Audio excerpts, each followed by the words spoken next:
TietoEVRY has made it their business to create purposeful technology that reinvents the world for good. With their solution, they help businesses to launch new propositions fast. This accelerates innovation and shortens time to market. With their customers, they work to develop digital features where businesses, societies, and humanity thrive. Next on stage, TietoEVRY.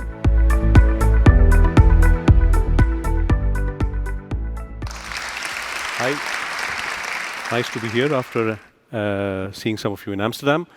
Today we are going to not present a demo. We are going to share some of the things that we have learned in the meanwhile, and also going to share some data. And then we also have with us Claudio, who is going to talk a little bit about FinScience, who is a partner on the Insurance in a Box ecosystem. The reason why we wanted to start with this one was simply because we wanted to ensure that we also communicate how we see the development of our portfolio in terms of the solutions that we offer to the customers, and how we try and gather market data in order to be able to address new possibilities on the market. We had been running a research on a regular basis, and this is some findings from what we have gathered between the last year and this year, beginning of next year. This research was conducted with very young people, distributed equally between men and women. We don't have they or others in the category yet, hopefully in the future. And it was across Finland, Norway, and Sweden. They are young people. A lot of them probably, or a lot of the findings that you will that I'll share with you might resonate with you in other geographies too. One of the first questions that we asked them was about their trust related to banking and insurance world. With the banks, extremely high trust, no problem. Everybody seem to have a good amount of understanding of what the banks do.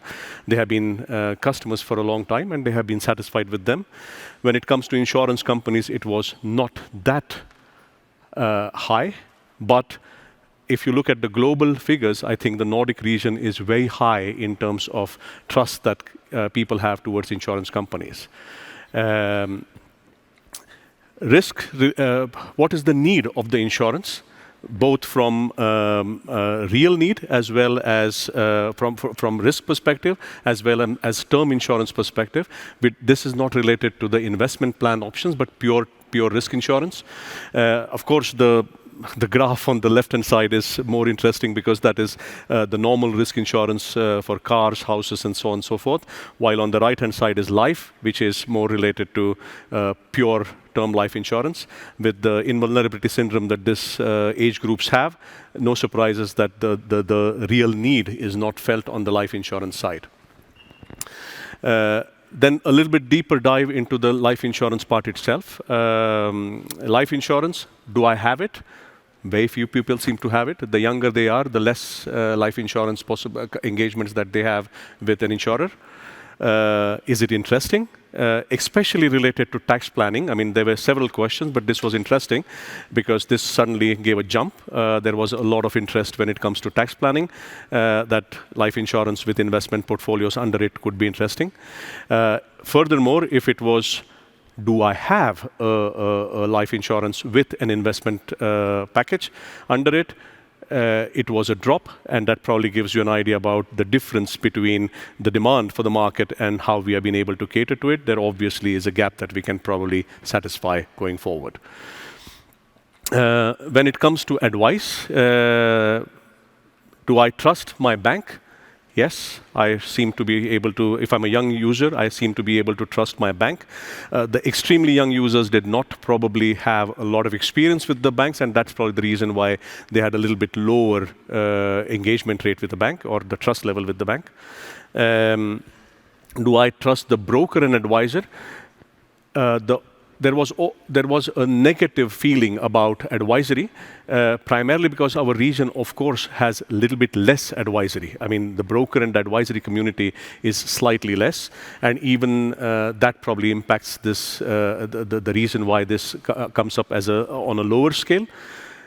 Do I trust my parents? Of course, this is the highest level so far. That's nice that the young people still trust their parents as the primary advisors when it comes to financial matters. Advice related to brokers. Again, I wanted to keep this again on the slide so that it can compare with how it progresses. What about chatbot and advisory? This is surprising, because our expectation was that this is where the world is going, and it is almost the same.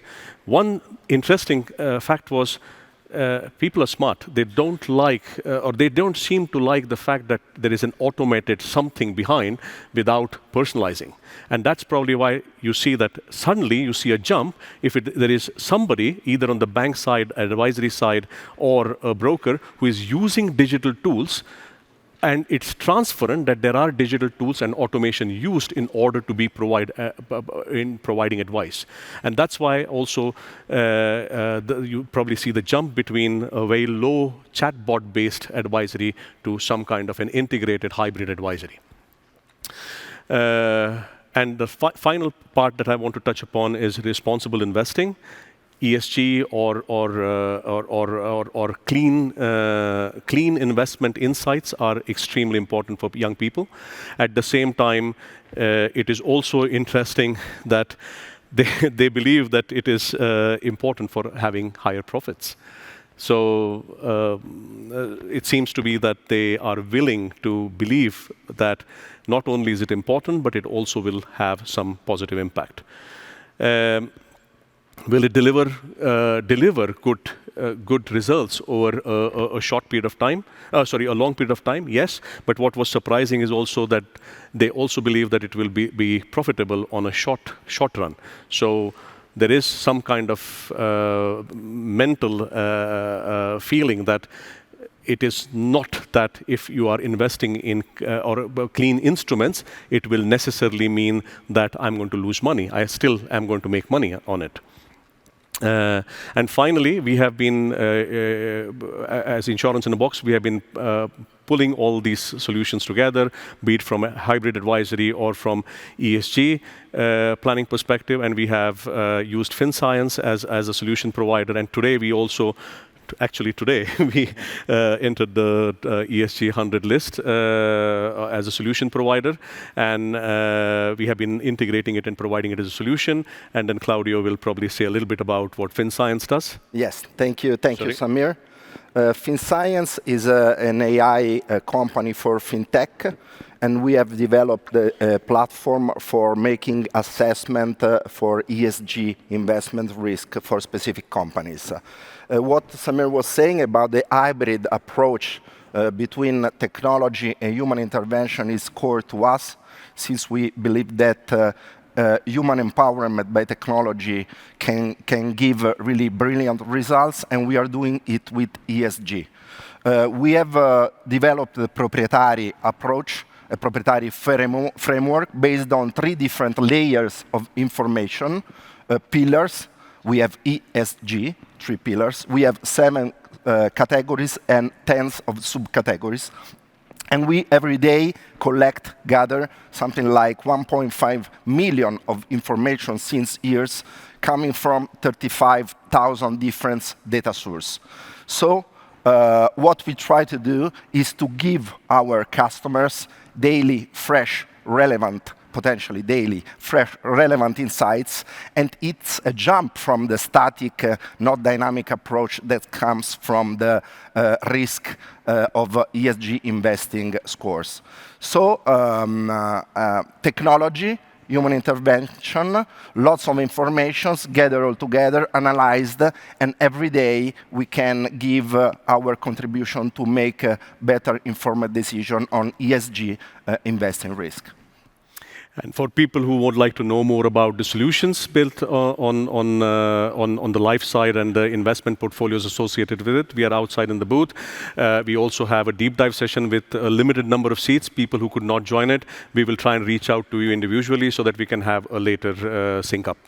Thanks a lot. Thanks.